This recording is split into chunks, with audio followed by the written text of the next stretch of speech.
Center AM, Randy Scott, Jay Harris, and hey, another nickname for Steph Curry, Mr. 4,000. Steph and the Warriors hosting the Kings. Curry entering Thursday with 3,998 career three-point field goals made. Just needs 2 to get to 4K. Warriors at 8, first quarter. Jonathan Kuminga fast break finds Curry. Oh, we got one more. One away from 4,000 career made threes. So we go to the third quarter. Warriors up 6. Curry loses the dribble. Moses Moody gets it back. Thank you, Moses. There's your reward. You get the assist on this number 4,000. Listen to Kevin Harlan on Curry's historic shot. Curry thought about 3. He'll put up a 3. There it is! Number 4,000. A shot for the ages from a player for the ages. First play in NBA history with 4,000 career-made threes, acknowledging the fans. He had 11 points, 5 dimes. Warriors have won 6 straight after the game. Mr. 4,000. The full record in New York was great because it's an unbelievable environment in Madison Square, but to do it in front of my home fans, and it was a weird game. I didn't get many attempts up, but to finally get it in the third, I felt the energy. It was special. Now that we've reached 4,000, if he can stay healthy, how far can he take this? 8,000? Oh, Coach got jokes. But how realistic is, say, 5,000? At both his season and career pace, Steph could reach 5,000 by 2028, which would be his age 39 season. He shouldn't be too concerned about losing his crown atop the leaderboard. James Harden's in second place all time, but he's more than 800 threes. Gentlemen, not only do the Warriors beat the Kings for their 6th straight win, the chef gets a new nickname. Curry becomes the first player in the history of the NBA with 4,000 made three-pointers in his career. So, back to David. You were classmates with Steph at Davidson College. You've seen him play a whole lot of basketball. How would you put this latest milestone into perspective? When he has these sort of milestones like this, I always think back to the first time I saw him on the court, which is the Davidson red and white game, like the pep rally game before the season started his freshman year. And he comes out and his jersey's hanging off. He looks like he's 12 years old. He basically looks like Bow Wow and Like Mike without the braids. And he put up 25 points in the first half. And I'm thinking to myself, oh, that's pretty cool. This little kid can play basketball. There was no inclination that an NBA career was even possible for this little dude. And now we're here all these years later, and he has what I think, along with LeBron's 50,000 points, the unbreakable record of our lifetime. People are not going to get 4,000, let alone the 4,500 or 4,600 that he's going to get by the end of his career.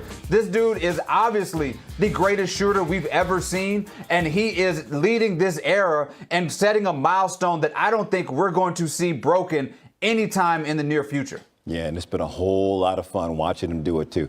David Dennis Jr. with us on SportsCenter. Thank you. Let's get to the highlights. Oh, reindeer indeed. We're in Milwaukee as these Luka-led Lakers take on Giannis Antetokounmpo and the Bucks. The problem is you trade away Anthony Davis and you trade away your interior defensive performance. That was Jared That was the thing, yeah. Throwing it down, then Dame Lillard going to find Sims again.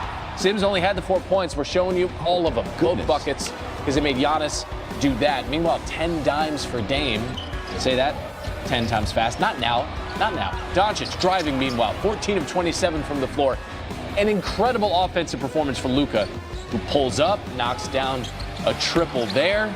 He's smiling toward the Bucks bench. Was somebody chirping at him? Surely someone in a uniform. Okay. It's Thanasis, who did not play. Austin Reeves said, we don't have any room for error. We just got to play really good basketball games. Luka banking it in with the right hand, and then a 3 off of 1 foot over A.J. Green. I mean, that's great defense from Green. I don't know what you're supposed to do.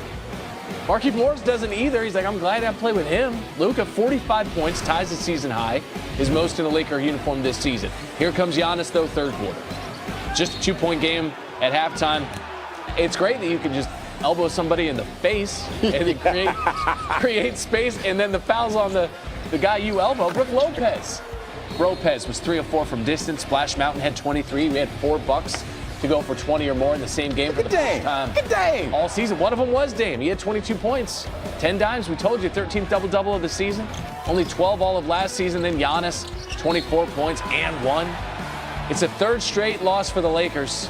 Matches their season-long losing streak this season. And on that sour note, we welcome in Anscape's David Dennis Jr. with us this morning. David, assess for us, what is your level of concern with these Lakers now as that losing streak runs to 3?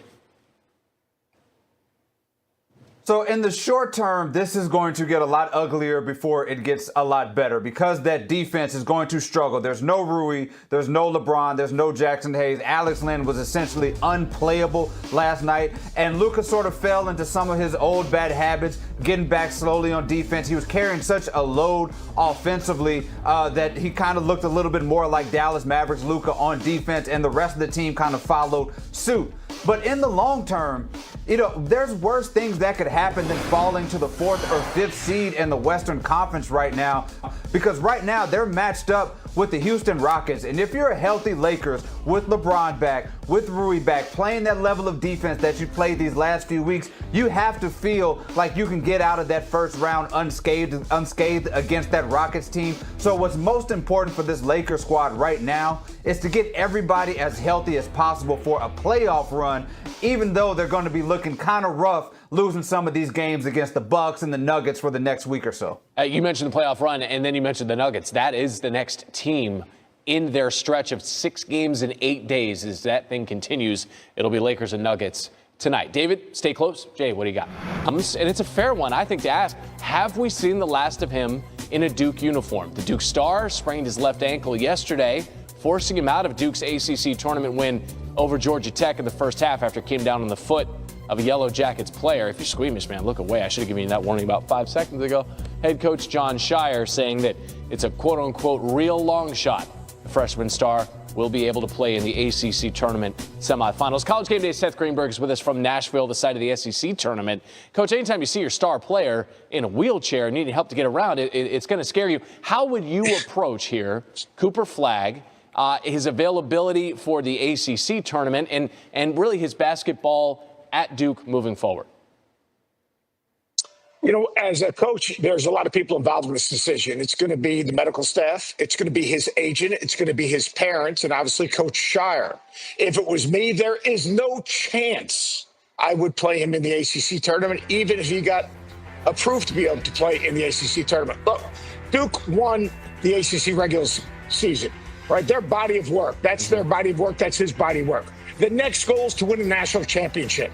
And there's no way in the world I would risk any further injury or not have him as healthy as he could be for the NCAA tournament. So if I was coaching, I would say, Cooper, let's do rehab. Let's see how you feel come next Thursday or Friday, depending on the first round of the NCAA tournament. But there is no chance that I would play him the rest of this ACC tournament, hoping that he can be healthy for the NCAA tournament. You mentioned what the goal is, and really the favorite to do that, to win the national title, is Duke. If Flagg can't go, who has to step up for the Blue Devils, Coach? It starts with Concanepple. I mean, he had 28 in the game against Georgia Tech. He moves up on the scouting report, but he's a guy that has the ability to do a lot of things. Most importantly, he's a shot maker and a scorer. And then Isaiah Evans. Isaiah Evans had 14, I think, in the game against Georgia Tech. The dude is a bucket. But here's a guy that hasn't played a ton, Mason Gillis. He started in the championship game in the NCAA tournament last year. He has experience, as it does Tyrese Proctor. So those guys got to step up. And we got to remember now, Malik Brown is out as well. In that Carolina game at the end of the season, the dude knocked down 2 threes, had 8 points, 3 rebounds, 3 assists. So Patrick Gamba, he's going to have to also contribute at a high level and give him 10 solid minutes. Cooper Flagg's biggest impact, where Duke will feel this loss the most, Coach, is where? His floor game, his total floor game. He's a point forward. He impacts the game every single time down the floor. You can't replicate what he does for this Duke team.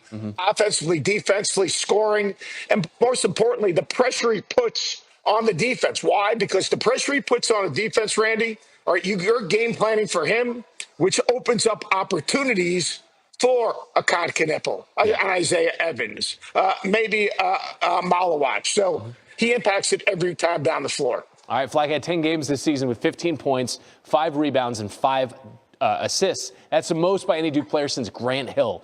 That's some rarefied air. Seth Greenberg, it's not goodbye. It's see you later. We'll see you in a few minutes.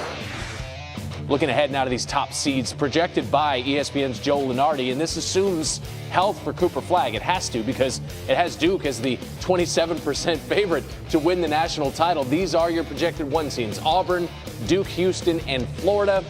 ESPN Analytics agreeing these are the 4 teams with the best chance to win the whole thing.